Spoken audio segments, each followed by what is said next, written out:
এই দেখো, এটাই করে আমি কুম্ভ মেলায় গিয়ে মাটি এনেছিলাম। সেখান থেকে কিছুটা মাটি আমার ছেলে বন্ধু এসেছে, ওকে দেবো। আজ আমার ছেলের বন্ধু চলে যাবে। কটা দিন খুব হাসি খুশি আনন্দে কেটে গেল, আর যেই চলে যাবে আর মনটা খারাপ হয়ে যাচ্ছে। বাড়ির সবার মন খারাপ হয়ে গিয়েছে। এখনো ভেজা ভেজা রয়েছে, জল জল রয়েছে। খুব যত্নে এটা আমাকে ইউজ করতে হবে, কারণ এই দিনটা আমি আর ফিরে পাবো না। এই 144 বছর বাদে যে শুভ মুহূর্তে, শুভ সময়ে আমি মাটিটা নিয়ে এসেছি, এই সময়টা কিন্তু আমি আর ফিরে পাবো না। তাই এটাকে কিন্তু আমি খুব সযত্নে রাখবো। মানে অমূল্য ধন। গল্পটা খেয়ে নিল।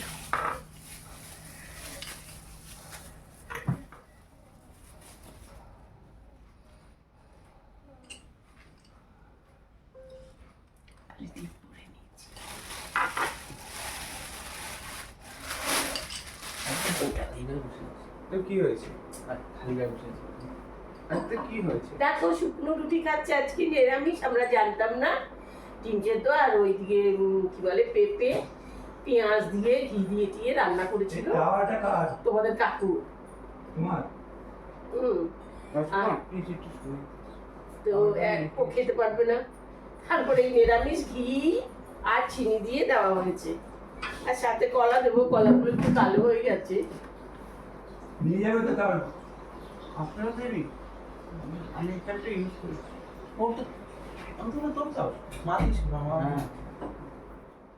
দেখো, বাচ্চা যখন স্কুলে যায় তখন মা কি করে, পাশে বসে বাচ্চার টিফিনগুলো গুছিয়ে গুছিয়ে খাইয়ে দেয়। আমিও তেমনটা করেই দেখো বসে বসে খাইয়ে দিচ্ছি।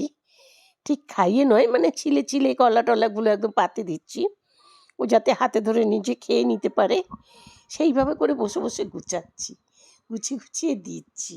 কিন্তু এখন স্কুলে যাবে না, এখন যাবে অফিসে। আর আমি অফিসে যাওয়ার জন্যই ও ব্যস্ত হয়ে উঠেছে। আমি বলছি কিছু তো খেয়ে যাক, নিরামিষ খাবে, তাই আমি গুছিয়ে দিলাম। ওর অফিসের টাইম হয়ে গেছে, তাই ও ব্যস্ত, এখন একটু ব্যস্ত আছি। ওকে তাড়াতাড়ি করে আমার ছেলে আর আমি ওই গাড়ি চলে এসেছে নিচে, তাতে তুলতে যাচ্ছি। ওকে দিয়েছে, আমার ছেলে অফিসে বেরোবে।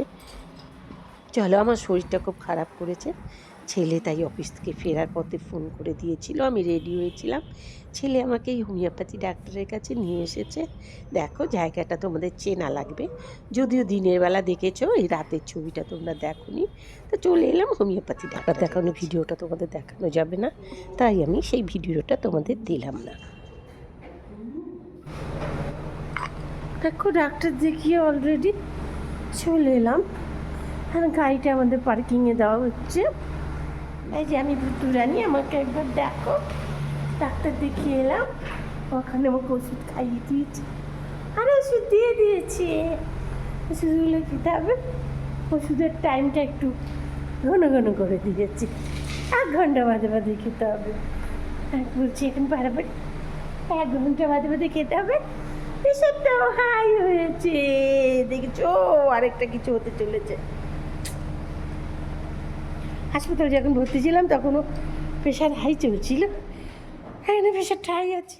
এই দেখো, আজকে যে খাবারটা এখানে দেখছো, এখানের মধ্যে শুধু গরম গরম ভাতটা তৈরি। আগের দিনে বাসি তরকারি অনেক ছিল, সেই জন্য আজ আর তরকারি রান্না হয়নি, গরম গরম ভাত হয়েছে। ভাত সাথে রয়েছে মটন কারি, আর এটা হলো পনির কারি, এটা হলো চিকেন কারি, আর এটা হলো ক্যাপসিকাম পোস্ত। তোমরা কিন্তু এই চিকেন কারিটা পেয়ে যাবে রকমারি চিকেন হিসেবে চন্দ্রিমা রান্নাঘরে। এখন যদিও আমি ওটা ভিডিওটা এখনও দিইনি, তো দিয়ে দেবো। আর চলো তাহলে এখন খাবারটা আমি খেয়ে নিই।